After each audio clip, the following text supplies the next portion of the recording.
kusoo dhawaada Doosif Brother. Assalaamu calaykum. Maanta halkan waxaanu isugu nimi xadhigka jaridda dukaanka walaashay saaxiibaday Farduus Muuse Xuseen dukaankeeda Doosif Bridal oo laga furay xaafadda Star taasi oo ay ku soo kordhisay waxyaalo aad u fara badan oo loo baahan yahay oo ay ka mid yihiin dharka arooska iyo wixii la xidhiidha oo ay ku soo kordhisay wadanka hawlyarina uga dhigtay sidii qofkii u dhoofi lahaa ama alaab qurux badan soo iibsan lahaa gurigiisii loogu keenay way idin soo booqan doontaan oo idin isugu iman doontaan halka annaguna caawa halkan waxaanu u joognaa xafladda furitaanka dukaanka Doosif Bridal ku soo dhawaada ha moogaanina. Bismillaahi Raxmaani Raxiim. Halkan caawa waxaan ugu hambalyeeynaa walaashay Farduus Muuse Xuseen oo meherad cusub ku kordhisay xaafadda Calaamadda gaar ahaan halka Aloore. waxaan leenahay walaaloon ku baarigaynaa meheradana ka soo qayb gala waa Calaamadda wax cusub baa ugu imanaysaan insha Allah. Bismillaahi Raxmaani Raxiim.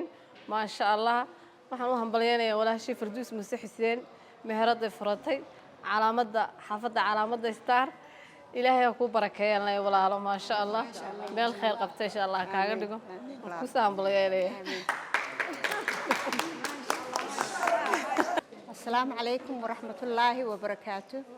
وwaxaan halkan isugu nimay dukaankan oo aan dhawaan maxay heeday asaas keeda sameeyay caawana maxay heeday aan furitaankeedu yahay waxaan idin leeyahay ku soo dhawaada gacmo furan baan idin leenahay wixii dadku dhalinyaradu wada baahnayd oo dhan way wada yaalaan alaabadii arooska alaabadii meherka hadii graduation noqoto hadii ay meher noqoto hadii ay maxaa la yiraahdaa kireeye iiba noqoto intiiba waanu haynaa ku soo dhawaadaan leenahay locationka haddaan idin sheego waxa weeyaan xaafadda Star calaamadaha waxaan ku yaalaa buildingka waxa la yiraahdaa Aloore Mall ayaa la yiraahdaa waana halka hoose wax weyn dusha hadda xagga hore waad ka soo gali kartaa dhinacana waad ka soo gali kartaa waxaan leenahay soo dhawaada si fiican baan idin qabanaynaa maxadiskan haday noqoto wax cusub haday noqoto aan hore loo arkin waxaan leenahay soo dhawaada.